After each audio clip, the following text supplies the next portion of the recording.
বন্ধুরা, আমি আবার চলে এসেছি নতুন রেসিপি নিয়ে। আজকে রান্নার রেসিপি পেঁয়াজ দিয়ে মুসুর ডাল। বন্ধুরা, আমি ডালটাকে সেদ্ধ করে রেখে দিলাম। তারপর কড়াতে তেল দিয়েছি, দিয়ে শুকনো লঙ্কা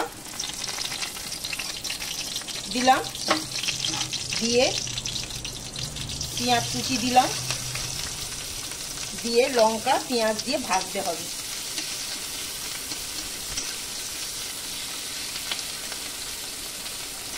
পেঁয়াজটা লাল হবে, তারপর মুসুর ডালটা দেবো।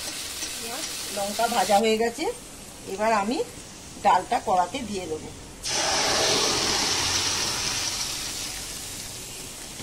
দেখুন, স্বাদ মতো লবণ, হলুদ আর ভাজা মশলা এর উপর দিয়ে দিলাম।